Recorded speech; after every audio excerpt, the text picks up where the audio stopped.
किसान ने नहीं किया है। लाल किले में कभी भी किसी भी मौके पर तिरंगे को हटाकर वहां पर निशान साहब का झंडा नहीं फहराया गया है। यह झूठ बोलना बंद करो। आपकी स्क्रीन पर देखो, यह टाइम्स नाउ का संपादक है, नाम है इसका राहुल शिवशंकर। क्या कह रहा है कि हमारे राष्ट्रीय प्रतीक का बहुत बड़ा अपमान, वो भी गणतंत्र दिवस के मौके पर हमारे तिरंगे को हटाकर लाल किले में वहां पर एक और झंडा लगा दिया गया। इसके जरिए हमारे देश का अपमान नहीं हो रहा है तो क्यों नहीं हो रहा है? पूरी तरह से गलत दोस्तों। अब मैं आपको एक वीडियो दिखाता हूं जो पत्रकार उमाशंकर सिंह ने अपने ट्विटर हैंडल पर पेश किया है। यह वीडियो देखिए जो इस वक्त आपके स्क्रीन पर चल रहा है। इस वीडियो में आप साफ तौर पर देख सकते हैं कि जो निशान साहब का झंडा जिन किसानों ने लगाया है वो लाल किले के दूसरे गुंबद पर बैठे हुए हैं और तिरंगा पूरी शान के साथ अभी भी लाल किले पर लहरा रहा है। इसलिए मैं पूरी गोदी मीडिया की इस साजिश को बेनकाब करना चाहता हूं कि तिरंगे का अपमान किया गया था या तिरंगे को हटाकर वहां पर निशान साहब का झंडा लगाया गया था। तिरंगे और झंडे की बात मैं आगे भी करूंगा, मगर अभी यह तस्वीर मैं आपको दिखाता हूं। यह लाश जानते हैं किसकी है? 34 वर्षीय किसान नवनीत की। उत्तराखंड का रहने वाला नवनीत आईटीओ में यह अपने ट्रैक्टर के साथ जाता है और कैरवान की इस खबर के मुताबिक उसकी आंख में गोली लगती है और उसका ट्रैक्टर फिर गिर जाता है और उसकी मौत हो जाती है। सच तो यह है दोस्तों कि सत्ता में बैठे हमारे हुक्मरानों की कोई जवाबदेही नहीं है। अनाप शनाप मुद्दों को बड़ा बनाकर पेश किया जाएगा। मैं आपसे पूछना चाहता हूं, नवनीत को मौत के घाट उतार दिया कि कितने चैनल्स ने इस मुद्दे को उठाया? बताइए।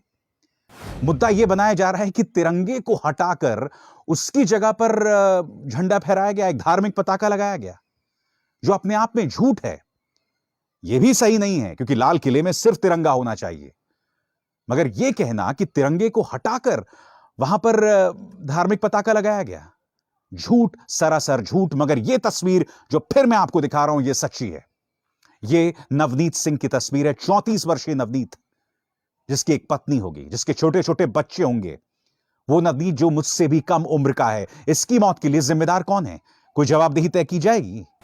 मगर, और एक बहुत बड़ा मगर है दोस्तों, मैं जिन लोगों ने लाल किले में निशान साहब का झंडा फहराया उनकी कड़े शब्दों में आलोचना करना चाहता हूं। क्यों? बताता हूं मैं आपको। वो इसलिए कि तिरंगा ही एकमात्र झंडा है दोस्तों जो लाल किले पर फहराया जा सकता है। लाल किला कहीं ना कहीं हमारी राष्ट्रीय सोच का प्रतीक बन चुका है, हमारी धर्मनिरपेक्षता का प्रतीक हो चुका है। इसलिए कोई भी ऐसा झंडा जो कि एक धार्मिक पताका हो, उसे लाल किले में नहीं फहराया जा सकता। आपको क्या लगता है? याद है आपको वो तस्वीर जिसमें हाईकोर्ट के ऊपर भगवा झंडा फहराया गया था? मैंने उसकी क्यों आलोचना की थी?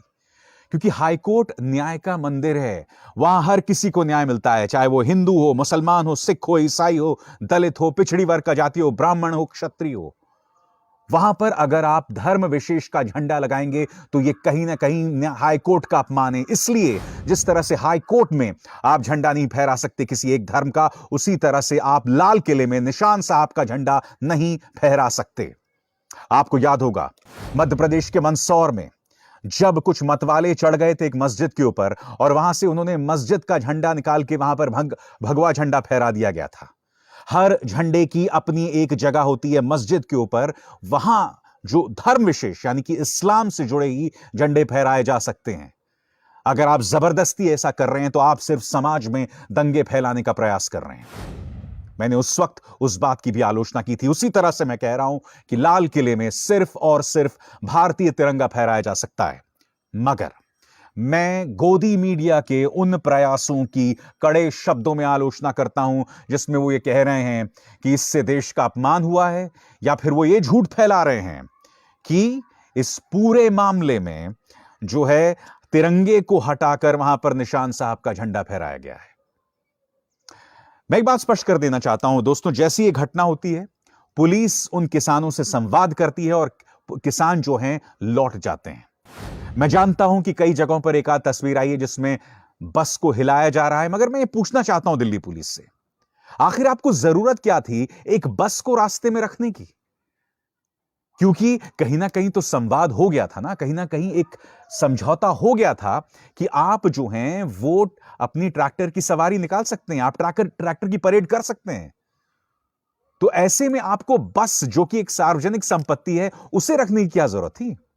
मगर यकीनन इस हिंसा को लेकर लोगों के जहन में कई चिंताएं भी थी।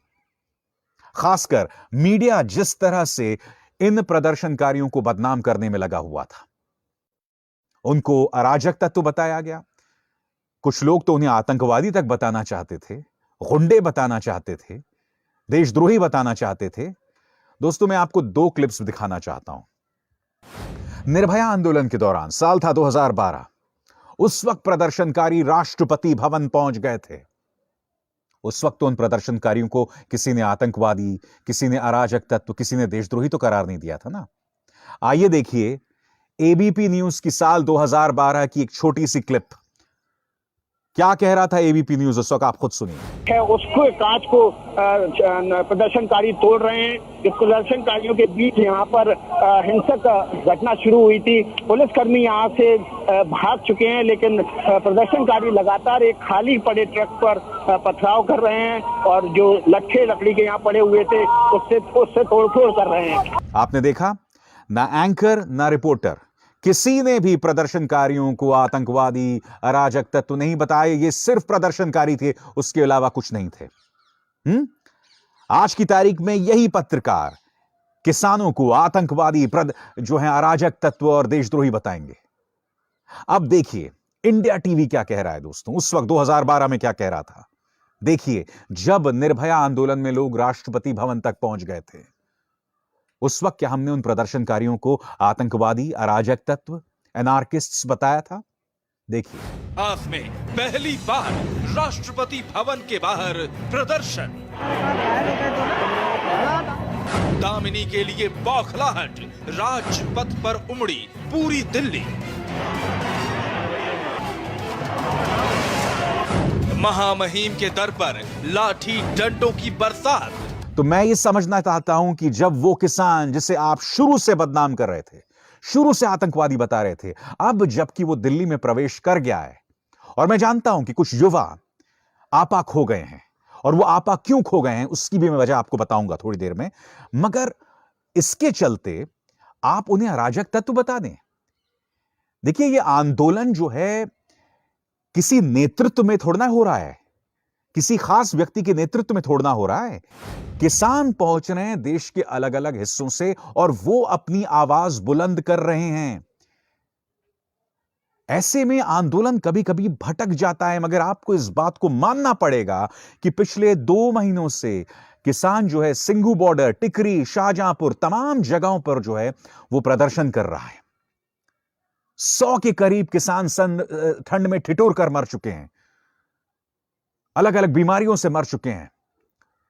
वो सिंघू बॉर्डर पहुंचा भी नहीं था, उसे आपने खालिस्तानी बताना शुरू कर दिया। वो सिंघू बॉर्डर पहुंचा भी नहीं था, आपने ये बताना शुरू कर दिया कि इसके पीछे खालिस्तानियों का हाथ है, देशद्रोहियों का हाथ है। इस सरकार ने तो अदालत में, सुप्रीम कोर्ट में हलफनामा दाखिल कर दिया कि साहब आंदोलन के अंदर खालिस्तानियों का प्रवेश हो चुका है।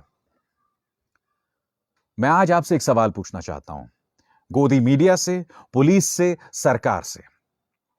अगर बार बार आपके मां बाप को कोई आतंकवादी गाली देते रहे, खालिस्तानी बताते रहे, देशद्रोही बताते रहे, तो आपके मन पे क्या गुजरेगी? कुछ देर के लिए कल्पना करेंगे, वो जो युवा आज की तारीख में कुछ देर के लिए भटक गया, कुछ देर के लिए नाराज हो गया, क्या आपने उसकी मनःस्थिति को टटोलने का प्रयास किया है?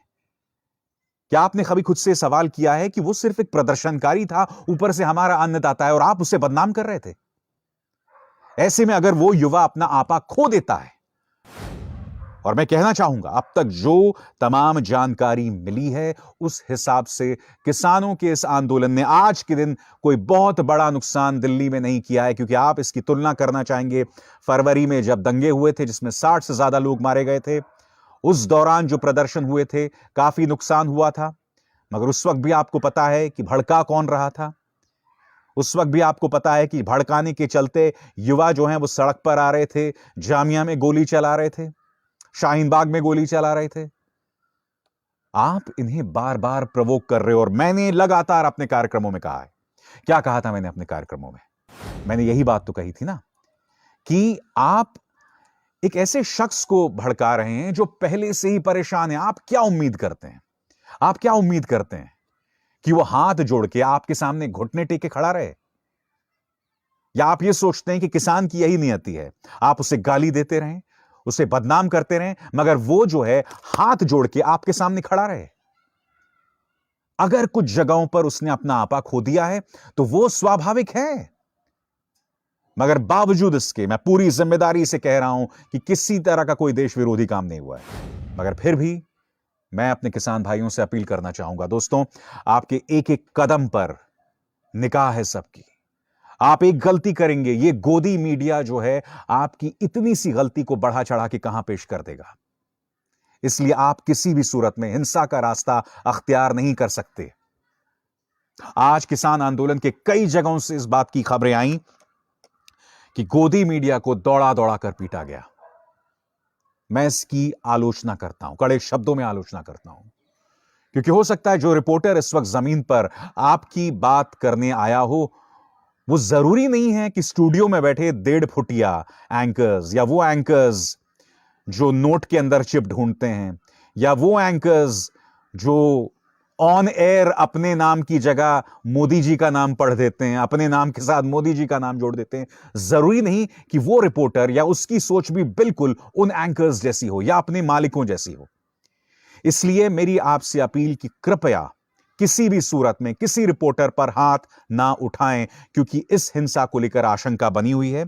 मैं आपको सुनाना चाहूंगा कि किसानों के इस आंदोलन से जुड़े योगेंद्र यादव का क्या कहना है। क्या कह रहे हैं योगेंद्र यादव, देखिए। अपील ये है कि जो साथी जिस रूट पर चल रहे हैं, संयुक्त किसान मोर्चा ने जो रूट तय किया है उसी पर रहिए, उससे अलग होने का कोई फायदा नहीं है। किसान शांतिमय तरीके से अगर इसे करेंगे तभी हम जीतेंगे। पिछले 2 महीने से पूरी देश और दुनिया कह रहे हैं, देखो इन किसानों की ताकत इनकी शांति है। शांति टूटी, हमारी ताकत टूटेगी। आप सबसे अनुरोध है, ये गणतंत्र दिवस है, गणतंत्र दिवस पे ऐसा कुछ ना हो जो गलत हो। जो साथी तोड़ के बैरिकेड आगे आ गए हैं, उनसे अनुरोध है, चलिए आप जो कर चुके हैं वो ठीक है, अब कोई तोड़फोड़ नहीं हो, कुछ ऐसा ना हो जो कि किसान आंदोलन को बदनाम करे। देश के किसान आंदोलन की पूरी इज्जत आपके हाथ में। यही नहीं, राहुल गांधी ने भी जो कहा है बयान, उस पे भी कहीं ना कहीं एक आशंका जरूर है। क्या कह रहे हैं? हिंसा किसी समस्या का हल नहीं, चोट किसी को भी लगे नुकसान हमारे देश का ही होगा। देश हित के लिए कृषि विरोधी कानून वापस लो, कह रहे हैं राहुल गांधी। यहां पर भी वो कह रहे हैं कि हिंसा किसी भी सूरत में समाधान नहीं हो सकता। कहीं ना कहीं उनके जहन में भी एक आशंका है कि कहीं किसान उग्र तो नहीं हो रहे हैं। मैंने बार बार पिछले 2 महीनों में कहा है कि ऐसे मौके आएंगे जब आपको भड़काया जाएगा, और उसके लिए सरकार के हथियार स्पष्ट हैं। गोदी मीडिया नंबर 1, दूसरा पुलिस की तरफ से आपको भड़काया जाएगा। यह वीडियो देखिए जो इस वक्त आपकी स्क्रीन पर चल रहा है। इस वीडियो में आप देखेंगे दोस्तों किस तरह से पुलिस बुरी तरह से बेरहमी से इस ट्रैक्टर पर हमला कर रही है। वो ट्रैक्टर जिस पर तिरंगा फहराया जा रहा है या तिरंगा लहरा रहा है, कितनी बुरी तरह से देखिए यहां पर डंडे चलाए जा रहे हैं, भांजे जा रहे हैं। इस तरह की ढेरों तस्वीरें आपको मिलेंगी, आपको भड़काया जाएगा। मगर आप सत्याग्रह के रास्ते पे हैं। वो सत्याग्रह जिसने इस देश को आजादी दिलाई, वो सत्याग्रह जिसका दामन थाम कर गांधी आगे बढ़े और दुनिया के लिए उन्होंने वो मिसाल बने। चाहे वो ओबामा हो, मार्टिन लूथर किंग हो, मैल्कम एक्स हो, कोई भी हो, सबके लिए गांधी एक मिसाल थे। नेल्सन मंडेला, और आज तक वो प्रासंगिक बने हुए हैं क्योंकि उन्होंने अपने सत्याग्रह का दामन कभी नहीं छोड़ा। आप भी ये नहीं छोड़ सकते। बेशक पुलिस इस तरह से आप पर लाठियां चलाएं जो इस वक्त आप अपने मेरे स्क्रीन पर देख रहे हैं। जी हां, किसी भी सूरत में आप हिंसा का दामन नहीं थाम सकते। मैं बेबाक ये कहकर खत्म करना चाहूंगा कि कृपया किसान को बदनाम करना बंद करें। देश का कोई ऐसा अपमान नहीं हुआ है, आंदोलन में अक्सर ऐसा होता है, मगर हां, लाल किले पर सिर्फ तिरंगा फहराया जा सकता है। निशान साहब का अगर झंडा फहराया गया, किसी ने उग्र होकर भावेश में आकर अगर कर दिया तो यह सही नहीं है। मगर यह कहना कि तिरंगा को हटा दिया गया है, जैसे कि टाइम्स नाउ कह रहा था, सरासर झूठ है। बेबाक में बस इतना ही। अब इसार शर्मा को दीजिए इजाजत।